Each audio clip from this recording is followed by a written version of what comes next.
Visible spectroscopy, पराबैंगनी दृश्य spectroscopy. इस स्पेक्ट्रोस्कोपी को दो भागों में बांटा गया है, यूवी एंड विजिबल रीजन के अंदर। यूवी वाला क्षेत्र होता है वो 200 nm से 400 nm का होता है और विजिबल वाला होता है वो 400 nm से लेकर के 800 nm। nm का मतलब होता है नैनोमीटर, यानी यूवी विजिबल स्पेक्ट्रोस्कोपी को nm के अंदर मेजर किया जाता है।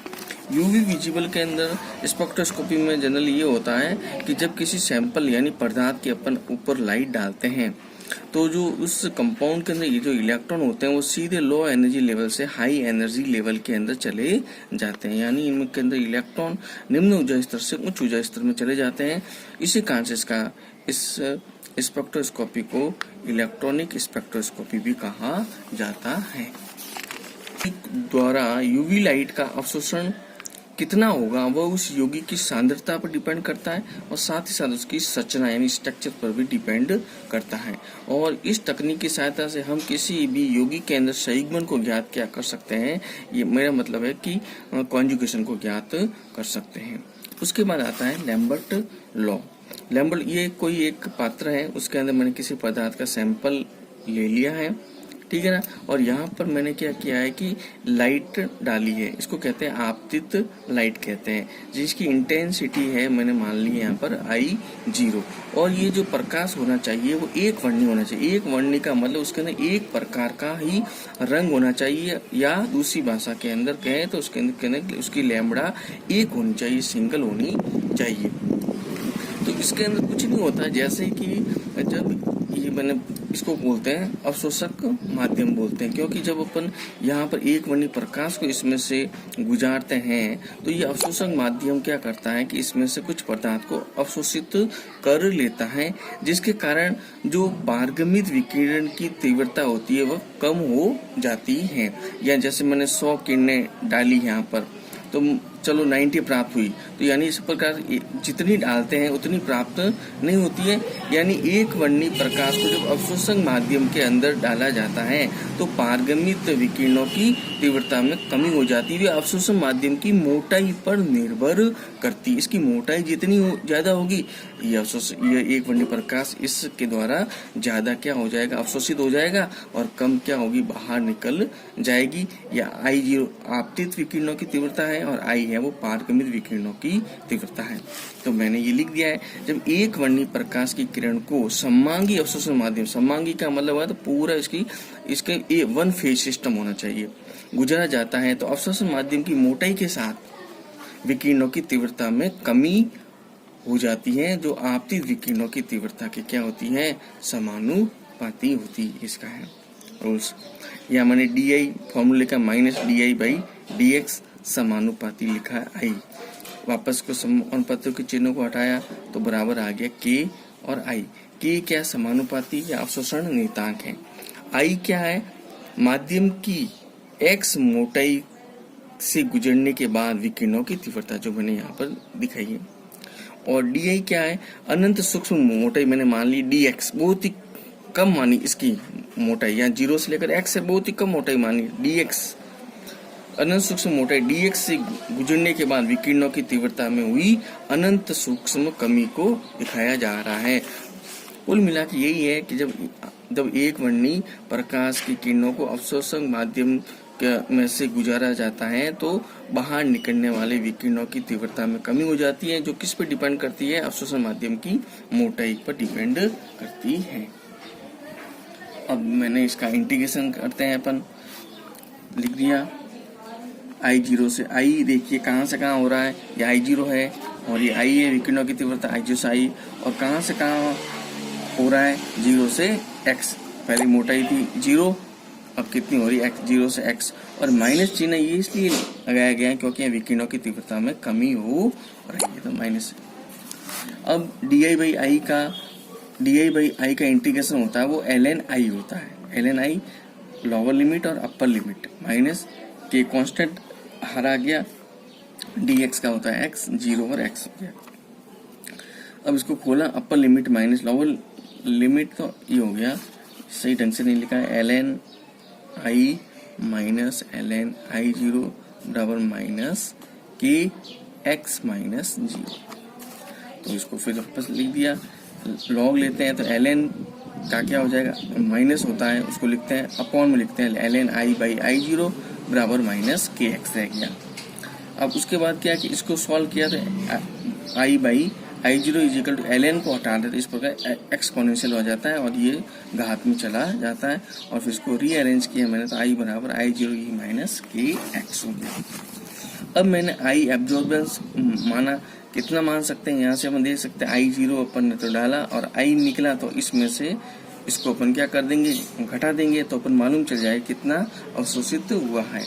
IABS एब्जॉर्बेंस बराबर i0 माइनस i, IBS बराबर i0 माइनस i का फॉर्मूला यहाँ से आया, i0 माइनस ई हो गया। अब मैंने कुछ नहीं किया, इसमें से IABS बराबर क्या किया, i0 को कॉमन ले लिया, E1 माइनस ई की मात माइनस kx, ये समीकरण आ गया। उसके बाद लैम्बर्ट नियम को संशोधित करके एक और नियम दिया था, बियर ने दिया था, इसको बियर का नियम भी कहते हैं या बियर लैम्बर्ट नियम का, बियर लैम्बर्ट का नियम भी कहते हैं।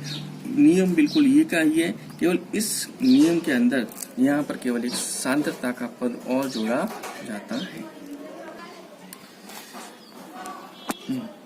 बियर नियम या बियर लैम्बर्ट नियम, इस नियम के अंदर अपन पहले इस लैम्बर्ट नियम को देख लें तो पहले पढ़ चुके हैं। जब एक वर्णीय प्रकाश की किरणों को सममांगी अवशोषण माध्यम में से गुजरा जाता है तो विकिरणों की तीव्रता में कमी, अवशोषण माध्यम की जितनी अपन मोटाई बढ़ाते हैं वैसे वैसे क्या होती है, घटती जाती है। इसी प्रकार देखिए इसके अंदर भी क्या है कि जब एक वर्णीय प्रकाश की किरण को सममांगी अवशोषण माध्यम में से गुजरा जाता है तो अवशोषण माध्यम की मोटाई के साथ साथ विकिरणों में की तीव्रता में हुई कमी आपतित किरणों की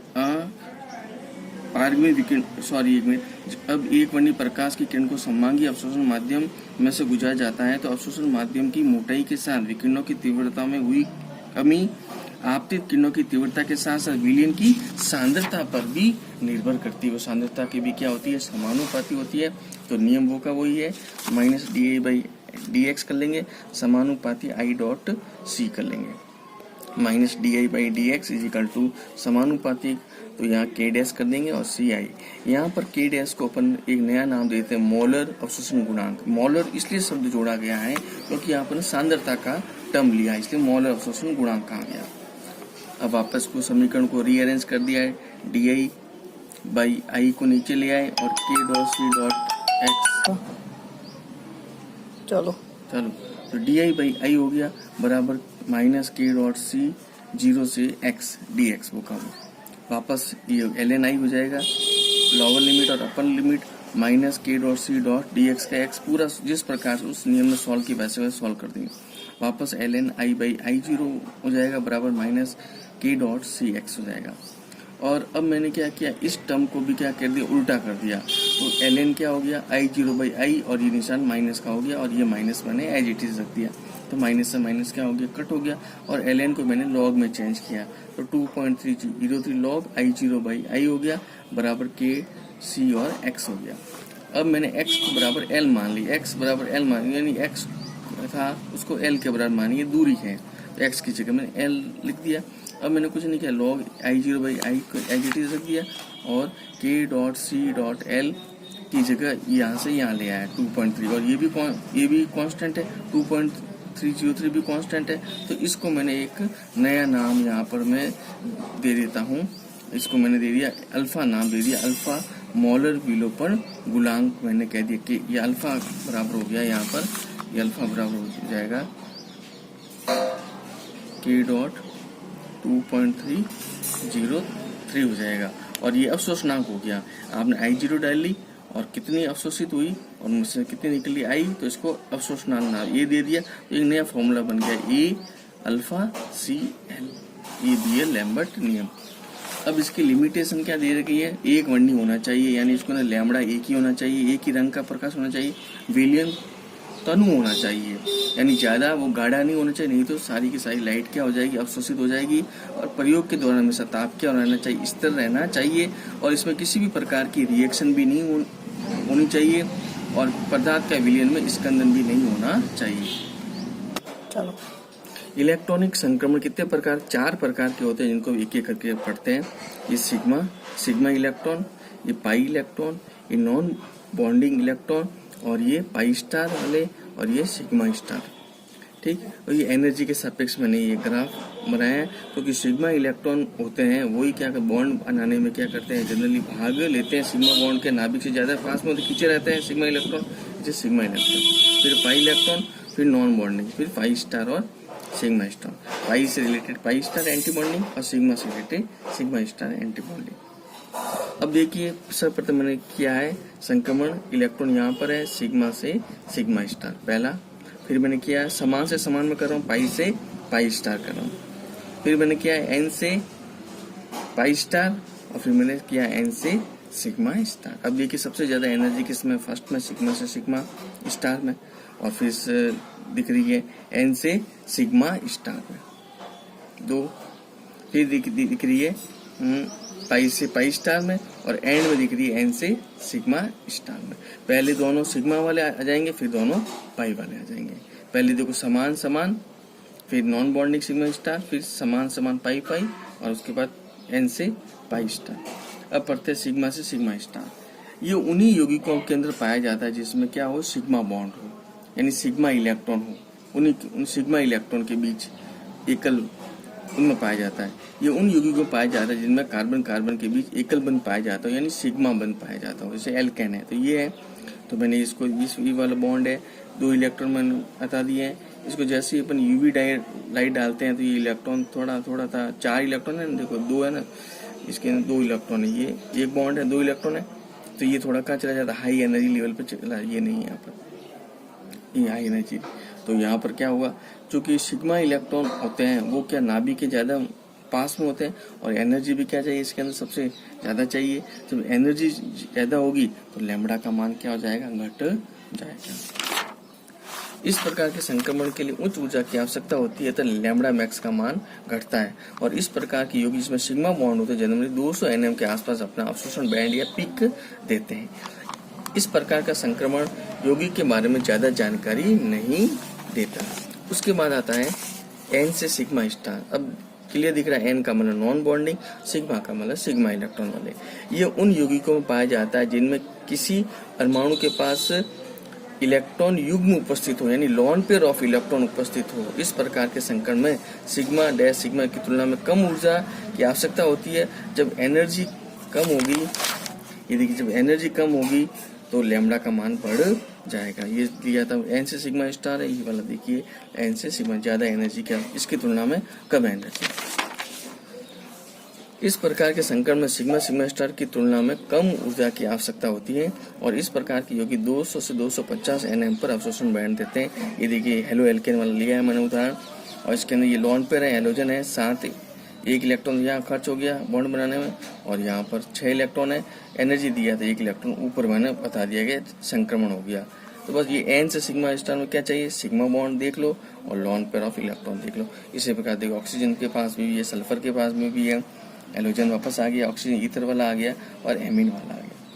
उसके बाद लेते हैं पाई से पाई स्टार। तो पाई से पाई स्टार में अपन को यही देखना है कि पाई इलेक्ट्रॉन होने चाहिए। तो किन में होगा, एल्किन में होगा और एल्काइन में होगा, और इनके अंदर जो ऊपर वाले दोनों बताए हैं उनकी तुलना में एनर्जी क्या चाहिए, कम चाहिए। और जब एनर्जी कम होगी तो स्पष्ट है कि इसके लैम्बडा का मान क्या होगा, इन दोनों से क्या होगा, ज्यादा होगा। और ये जनरली कितना देते हैं, 200-300 nm पर अपना अवशोषण बैंड देते हैं। अब देखिए वाले बेंजीन वाला लिया एग्जाम्पल, ये पाई इलेक्ट्रॉन, ये पाई इलेक्ट्रॉन, जब इनमें पाई से पाई स्टार संक्रमण होता है तो एरोमेटिक तो उसको ई बैंड कहा जाता है, ई बैंड कहा जाता है।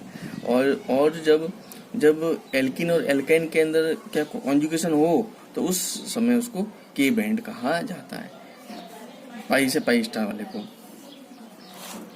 अब एन से पाई स्टार ये उनमें पाया जाता है इसमें लॉन पेयर ऑफ इलेक्ट्रॉन भी हो, साथ साथ में पाई स्टार इलेक्ट्रॉन भी हो। और ये सबसे क्या होता है कि ज्यादा जानकारी देने संक्रमण है, और इसमें सबसे कम ऊर्जा की आवश्यकता होती है, जिससे इसका लैम्बडा मैक्स का मान सबसे क्या होता है, ज्यादा होता है, 300 nm पर के लगभग देते हैं। सबसे कम ऊर्जा की आवश्यकता होती है, और इसमें अवशोषण बैंड 300 nm पर प्राप्त होता है, इसे आर बैंड भी कहते हैं। जिस प्रकार पाई से पाई स्टार को यहाँ एरोमेटिक ई बैंड कहा था, पाई से पाई स्टार को एल्किन और एल्केन में के बैंड कहा था, वही यहाँ पर एन से पाई स्टार का दूसरा नाम है वो आर बैंड भी है।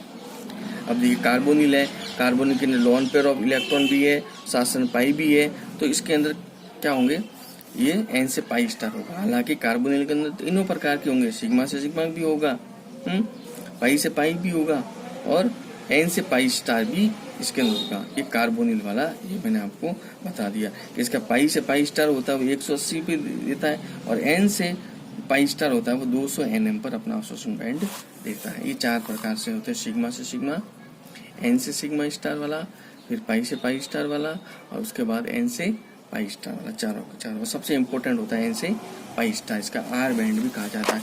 उसके बाद होता है अलाउड एंड फॉरबिडन ट्रांजिशंस। वे संक्रमण जिसमें ई मैक्स का मान, ई मैक्स आगे आएगा, का मान 10 की घात 4 nm हो, उसको अलाउड कहते हैं। अलाउड का याद रखने का तरीका ये, समान से समान वो अलाउड, सिग्मा से सिग्मा स्टार एंड पाई से पाई स्टार। और फॉरबिडन का मतलब होता है वे संक्रमण जो ई मैक्स का मान 100 nm हो, और इसको याद करने का तरीका दोनों अलग होना चाहिए, एन से पाई स्टार एंड एन से सिग्मा स्टार।